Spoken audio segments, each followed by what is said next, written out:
Hey everybody, this is Thomas with Bentwood Ring Supplies. Today I'm going to show you how I made this dinosaur bone inlay ring.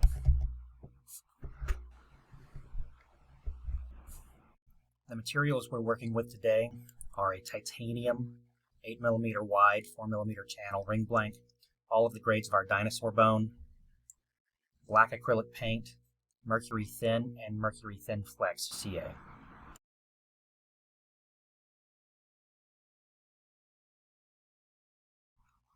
The tools I'm going to be using today are our ring mandrel and mandrel stand to build our inlay ring, our slow speed ring turner.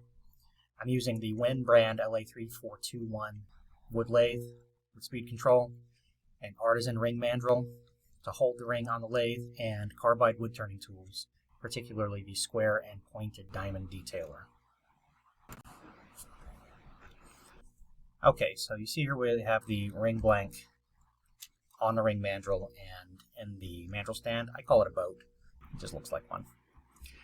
I'm showing you the dinosaur bone fragments we're using, and see here on the mandrel there is some Teflon tape or plumber's tape wrapped around it, and that helps keep it from getting stuck if you happen to have an accident with your CA glue.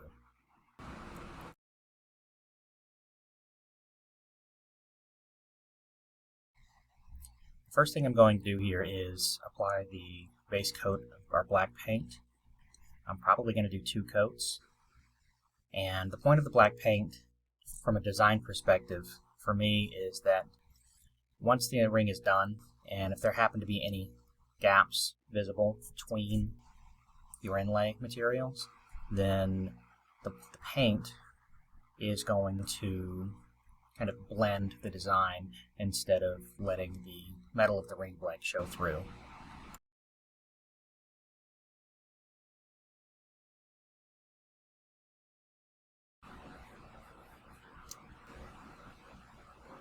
Once I've got that coat of paint on, I'm going to use a heat gun to dry the paint way faster than it would naturally, so I can go ahead and apply my second coat.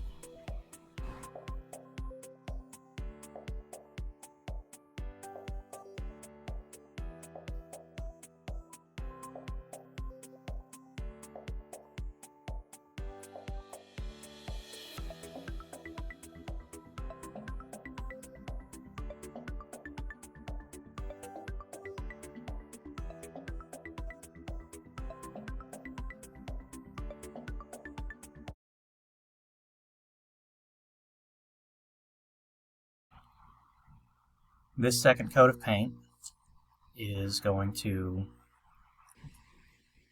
cover any light areas that I missed or didn't adhere very well to the channel of the ring blank.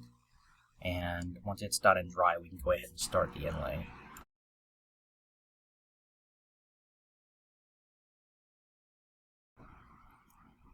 I've sped this part of the video up a bit because no one likes to watch paint dry.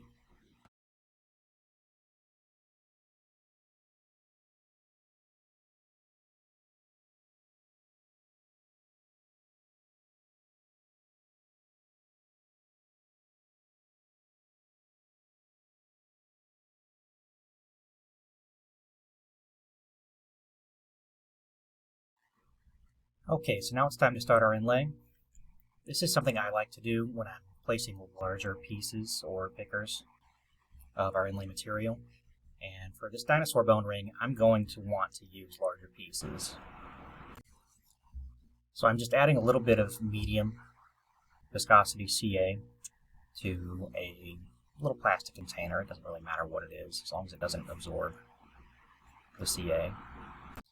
And it doesn't work very well here because I think the tool I'm using is a little too fine pointed. But if you wet the tool with a little bit of CA, you can pick up little pieces of your material and place them in your channel. You'll see me struggling with this, I think, again, because of the tool I'm using, a few times before I opt to switch to a pair of tweezers.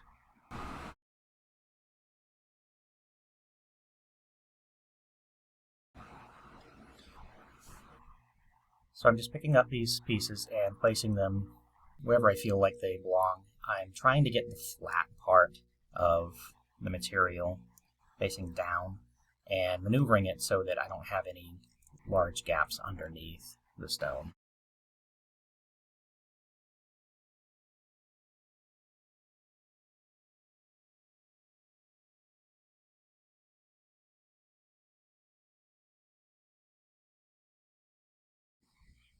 I'll add a very small drop using a pipette or applicator on top of the CA and just put it right on top of the stone that I'm working with.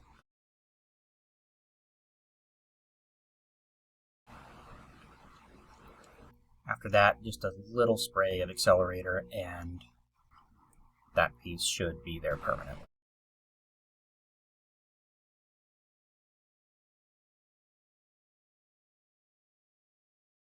We're going to rotate around the ring and place these pickers in strategic locations. I like to just space them evenly around the ring, and once all of those are in, we can move on to the next step.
Alright, this is our last large piece. After this, we're going to take our fine and medium grades of the dinosaur bone and use those to fill in these gaps in between. One technique I really like to use is a pretty simple one. I'll grab a little piece of paper towel and twist it up and use that to wick away any excess CA.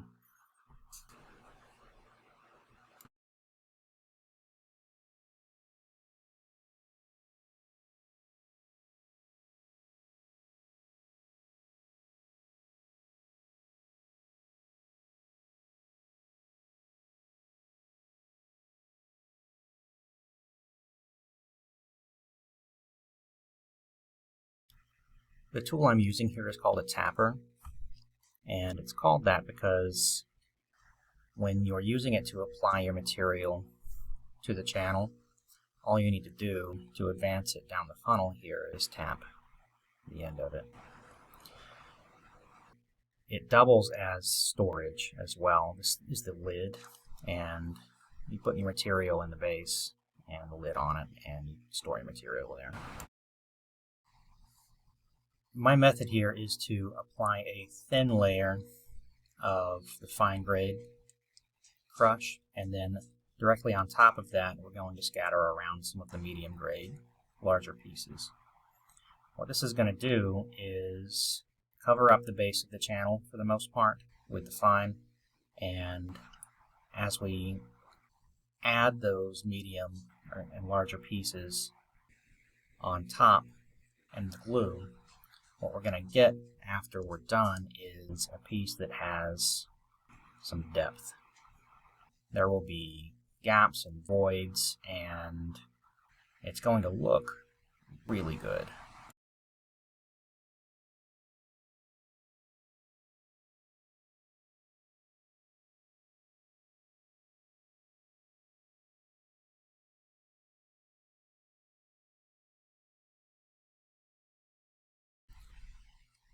Now we'll move on to our next section. Thin layer. I grabbed the wrong one there. So we just add on our thin layer just to make sure that we have a significant portion of the black background covered up.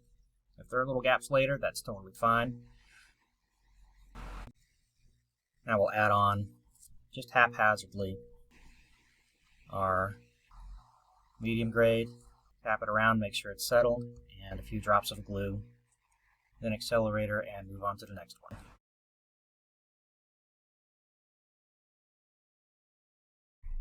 Rinse and repeat until you're satisfied. And when you're finally done, I don't have this part in the video, but I like to do what I call a flood coat. And I'll use thin CA and just flood the entire inlay to make sure that it is permanently adhered in there.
Okay, we're done with the inlay, and I've gone ahead and moved this over to my lathe.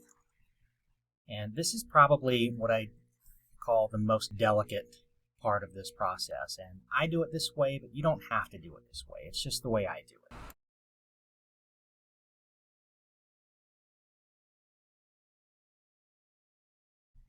So I've shown you my two carbide tools here. Those are the ones I use, the square and the pointed detailing tool. I've got my lathe on high speed, and I'm approaching this cut with the square carbide bit kind of like at an angle so that I can introduce the corner and the front edge into this channel.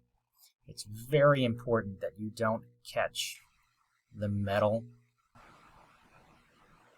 of your ring blank with this carbide tool. Now, you could use files, diamond files, or anything else to grind this down, but this is how I prefer to do it. It gives me a nice clean cut, and I get very repeatable results. I've moved on to the detailing tool, and I like to do this because I can get in there and clean up the inside edges of the channel walls and get a nice clean cut all the way across. And you can see the gaps right at the top of the ring down in the channel. That's what you're looking for.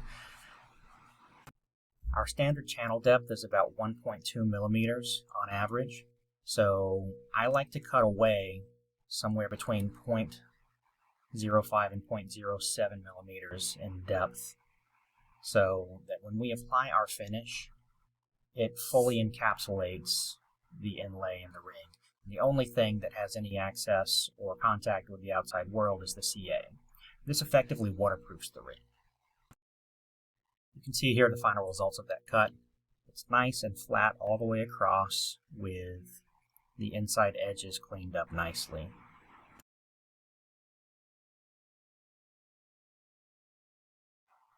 This is the finishing portion of this project, and I've sped it up significantly. It's about 4 times faster than normal, and that's because it's probably the most tedious, and on film it's just going to take quite a while.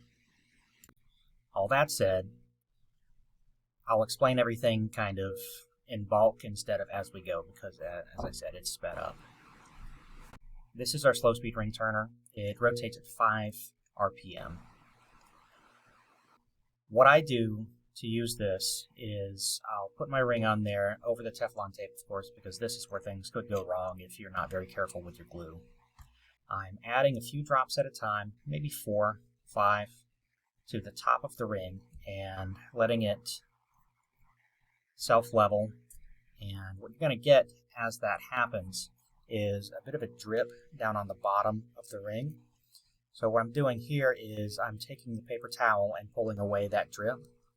And what that does is it takes away all of the excess CA on the ring, and what we have left is the maximum amount of thin CA that can be held on the ring at one time. I'm very gentle with my activator. I spray it from a good distance away. This is all also done in a negative air chamber, so there's a fan pulling all of the fumes through a filter out the top of the machine. So after I use the activator, I give it a chance to cure, and I'll double check that it is cured, but from there I'll just add coat after coat after coat until, and you can see here we changed the view a little bit, that we still have a few coats to go. That's right at the top. You can see there's a little curve in the finish, so we still have a few coats to go. You'll probably see a few times where I'm using a glue tip applicator to check and see if the CA is cured. And I like to do that because the applicators are, of course, glue resistant, and they shouldn't be too aggressive for checking this kind of thing.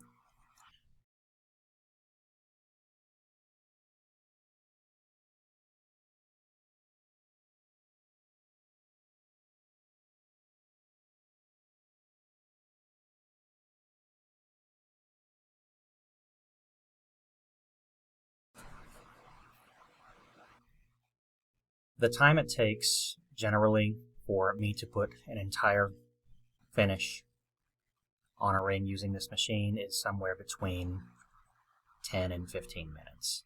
It can go faster if you want to use medium viscosity glue, but I would warn you to be very careful for bubbles when you're using medium.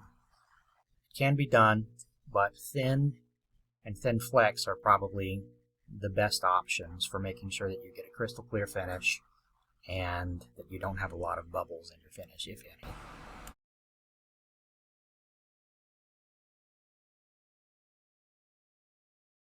I think this is going to be our final coat on this. We're spraying that activator making sure it's fully cured, and from here we're going to take it back to the lathe for polish.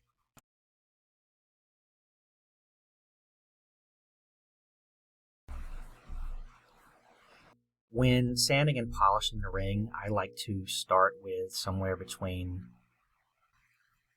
120 and 240 grit, depending on how thick the finish is I've applied. If it's really tall, if I've added, just extra layers, I'm going to start with the more aggressive grit. But generally, I'll go through 120, 240, 320, and 400 grit before moving to Zona paper. When it comes to sanding, I strongly recommend that you use wet sanding and clean the ring in between each grit. And you may have noticed my lathe rocking here a little bit. I moved it over from its original location, and I didn't realize that it was going to be a little wobbly. I left it there and just powered through because I had already set up the camera and everything. So we're just dealing with that.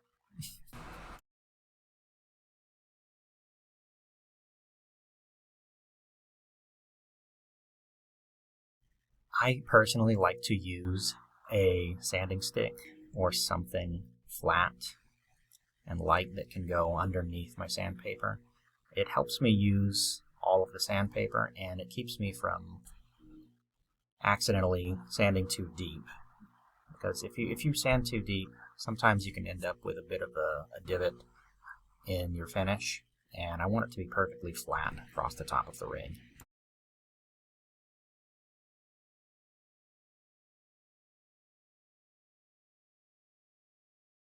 So my whole focus here is getting the CA that's been domed across the top of the ring down to perfectly flat. And by the time I use the 400 grit sandpaper, I want to break through any that's left over on the outside of the ring to where it's perfectly flat. Because if I break through with 240 or even 320, I'm having to sand and polish kind of down into the ring, and I want that final polish, or at least from 600 grit Zona to 22,000 and whatever we use after, to remove as little material as possible.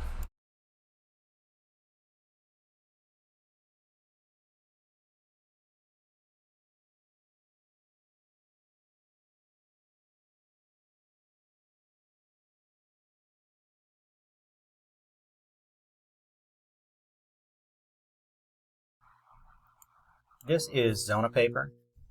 It comes in 8x11 sheets, depending on where you get it from. If you get it from us, we cut that into quarters, so it's something like 4x6 sheets. And I like to take those and cut them into 1-inch strips. This stuff can go a long way as long as you keep it clean, and it really is very useful for rings, especially polishing the inside of them because it's a flexible paper. It's really fantastic. The green paper, which is I think 600 grit or equivalent, gets the most work.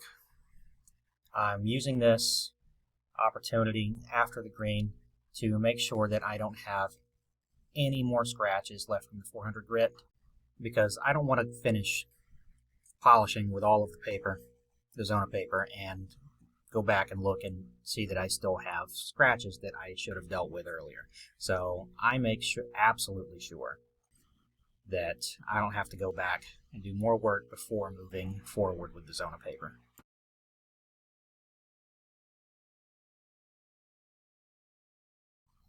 I've sped the video up again here to about 3 times speed, but in general I like to spend 15-20 seconds or so on each piece of Zona paper.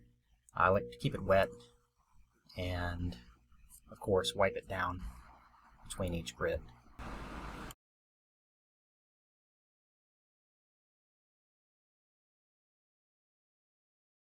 Now, the Zona paper does a really fantastic job of getting a good polish on this ring, but I like to take it one step further and use the last 2 or 3 different steps of our 10-step diamond polishing paste And what it does for me is it unifies the finish across the entire ring and takes out any other perfections that we may have missed,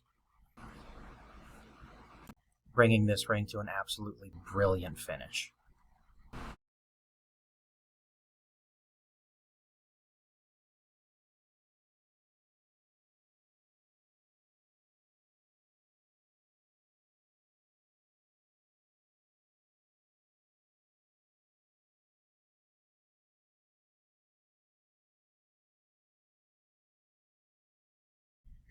Now this last part is going to be polishing the sides, the edges of the ring, and the interior of the ring. And there are dozens, if not more, ways to do this. Personally, I like to use a rotary tool. This one is foot pedal driven, and what I'm going to do is take a wool polishing pad here, and add a little bit of our Step 10 diamond polishing paste to it. Most of our prefabricated blanks come pre-polished on the inside at least. So all I'm doing here is making sure that we get a very unified and consistent polish on the inside using this tool.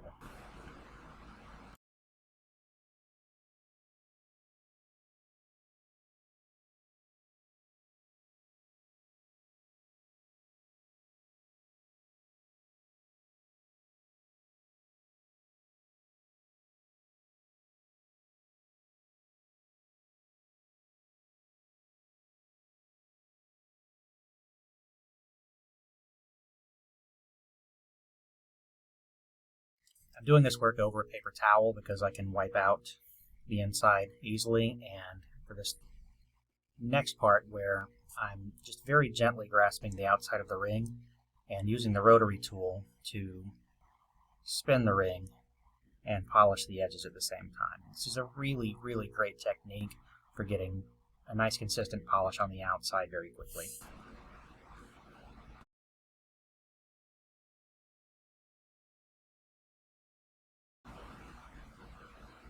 And we're done in just a few seconds polishing the outside of that. I'm going to drop it in an ultrasonic bath real quick to clean it off, and at this point the ring's done. Here she is again. I'd like to go ahead and thank everyone for your support. This is our first YouTube video, and you can expect a lot more in the future. If this is your first time seeing any of our content, please come visit us at bentwoodringsupplies.com. If you want to make this ring, you can find all of the supplies there. I'm probably going to be making a kit for it, so keep your eyes peeled.